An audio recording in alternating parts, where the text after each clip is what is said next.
बासंतिक नवरात्र पर्व पर धार्मिक नगरी के देवी मंदिरों में संधि पूजा वैदिक परंपरानुसार श्रद्धापूर्वक की गई। इस मौके पर मां भगवती की आराधना के लिए भक्तों की भीड़ उमड़ पड़ी। यहां बताते चले कि शास्त्रीय परंपरानुसार अष्टमी और नवमी तिथि की संधि बेला में मां भगवती की विशेष आराधना की जाती है। इसी क्रम में प्राचीन राधाबाग स्थित श्री कात्यायनी मंदिर में विराजित देवी के षष्ठम स्वरूप मां कात्यायनी की संधि आरती वैदिक विधान पूर्वक की गई। जगत जननी के इस दिव्य स्वरूप की एक झलक पाने के लिए मंदिर परिसर में भारी भीड़ उमड़ पड़ी। पारंपरिक वाद्ययंत्रों की ध्वनि के साथ मां भगवती की आरती उतारकर भक्तों को प्रसाद वितरित किया गया। इस संबंध में जानकारी देते हुए मंदिर की ट्रस्टी रवि दयाल ने बताया कि यहां संधि आरती की यह गौरवशाली परंपरा पिछले 100 वर्षों से भी अधिक समय से अनवरत चली आ रही है। उन्होंने कहा, अष्टमी तिथि के समापन और नवमी के प्रारंभ का समय संधि काल कहलाता है। शास्त्रों में इस समय का विशेष महत्व है और मान्यता है कि इस क्षण माता के दर्शन करने से भक्तों के जन्म जन्मांतर के कष्ट दूर हो जाते हैं।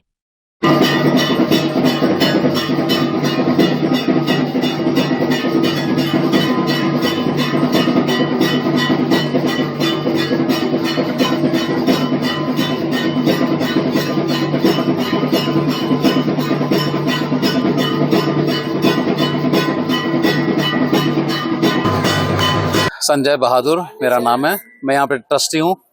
संजय जी, किस तरीके से आज संधि आरती की गई है? हाँ, तो यहाँ जो भव्य समारोह तो 9 दिन का होता है यहाँ पे हर नवरात्रे में, चैत्र के नवरात्रे में, शारदीय नवरात्रों में।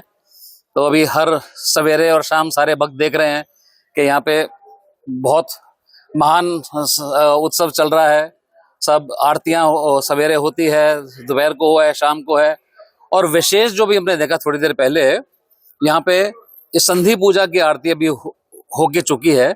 और संधि पूजा की आरती में जब अष्टमी और नवमी का जब मिलन होता है तो उस मुहूर्त पे यहाँ की जो वाइब्रेशन है, यहाँ की जो एनर्जी है, यहाँ की जो ऊर्जा है, इतनी जबरदस्त इस शक्तिपीठ स्थान की होती है कात्यायनी देवी की कृपा से, कि इस समय जब हमारे महंत थे स्वामी विद्यानंद जी महाराज, वो भी बताते थे कि इस समय कंपन इतना तेज होता है यहाँ का कि जो इसका दूर से भी अगर कोई इसके कंपन ले ले, इसकी एनर्जी, इसकी ऊर्जा ले ले, तो दिव्य हो जाते हैं माँ की कृपा से।